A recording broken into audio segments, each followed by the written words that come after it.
खूप आभारी आहे. तुम्ही पांडुरंग परमात्म्याचे आणि गादीचा मान राखलात आणि ह्याच्यामध्ये महिमा फायदा तुमचाच आहे. जेवढं काही आपण नामस्मरण करेल ना तो महाराज फायदा आपलाच असतो. जसं आपल्या ATM मध्ये पैसे असतील तर महाराज आपलं ATM त्या ATMचा कोड नंबर जर दुसऱ्याला माहीत असला तरच ती व्यक्ती आपल्या ATMने पैसे काढू शकते. जर दुसऱ्या व्यक्तीला कोड माहिती नसेल तर महाराज आपल्या ATMचे पैसे आपणच काढत असतो आणि आपल्या अकाउंटला स्वतःचे पैसे असले तरच काढू शकतो, दुसऱ्याच्या अकाउंटचे नाही. तसं महाराज घेतलेलं नामस्मरणाचं पुण्य हे आपलं पुण्य आपण त्याच वेळी वापरू शकतो ज्यावेळी आपल्या नावाचं पुण्य आपल्या खात्यात मायबाप जमा झालेलं असतं. त्यावेळीच ते ATM आपण हक्कानं काढू शकतो आणि आपल्याला इच्छा असली तर ते पुण्य आपल्या मुलाबाळांच्या कामी येत असतं. परंतु ते दुसऱ्याला द्यायच्या आधी आपल्या खात्यात पडणं अत्यंत गरजेचं आहे. मस्त लाडकी बहीण लाडकी बहीण लाडकी बहीण, काळजी करू नको, तुला मी उद्या 1,500 रुपये देणार म्हणजे देणारच.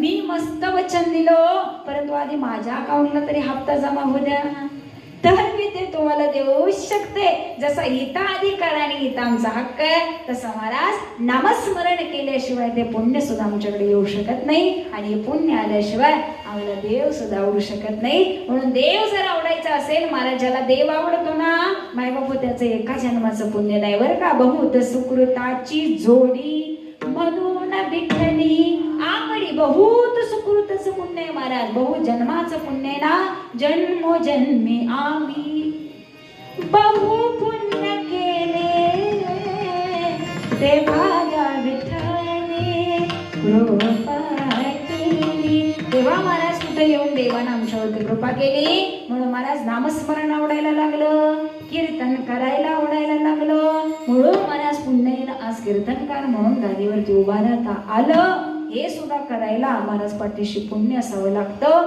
आपलं पुण्य, कुळाचं पुण्य, आई वडिलाचं पुण्य, आद्या पंजाचं पुण्य हे ज्यावेळी पाठीशी उभं राहतं ना त्यावेळेस महाराज आमच्याकडून परमार्थ होत असतो. लाखात माई बाबा 10 जणच परमार्थाकडे येतात, ठीक आहे. हिंगणात लोकसंख्या कमी आहे का?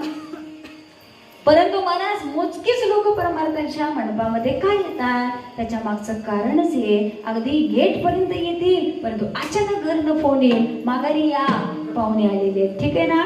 मंडपात बसणार परंतु बसलेली सुद्धा उठून जाणारी आम्ही बघितलेत का. पाठीशी पुण्य नसतं त्यावेळी तो परमार्थाच्या मंडपामध्ये सुद्धा येऊ शकत नाही. याच्यात त्याचाही दोष किती आणि कीर्तनकाराचा दोष किती हे आपलं आपण ठरवावं. परंतु पाठीशी पुण्य असावं लागतं. त्यावेळी महाराज आपल्यालाही तो आनंद घेता येतो. म्हणून तू बरे सांगतात महाराज संगती इतकी श्रेष्ठ ठेवा. अहो संगतीमध्ये एखाद्या भोंगरट्याच्या संगती जर आली गेली तर ती सुद्धा कधी मोठं होईल कळत नाही. आणि महाराज आपलं आयुष्य हे तीच रूप स्वरूप कधी होऊन जाईल समजत नाही. तसं तुम्ही आम्ही सुद्धा जर साधू संतांच्या संगतीत गेलो तर महाराज आम्हाला कळणारही नाही त्याने मी होतो कोण आणि मी झालो कोण. म्हणून महाराज विचार करा, आम्ही गेलो होतो विजय या नावाने साधू संतांच्या संगतीमध्ये, परंतु त्याच विजयाचा रामानंद कधी झाला आणि विजयानंद कधी झाला हे आम्हालाही कळत नाही. हा परिणाम होतो कधी एका आणि एका फक्त नामस्मरण आणि साधू संतांच्या संगतीमध्ये. म्हणून महाराज आम्हाला जर त्या तत्वाला पोचायचं असेल तर संगती सुधारा, विचार सुधारा, चांगल्या संगतीत राहा आणि हीच संगती तुम्हाला नक्की तारेल. म्हणून त्याचा सुंदर अनुभव तो कोबऱ्या भूमीच्या शेवटच्या चरणी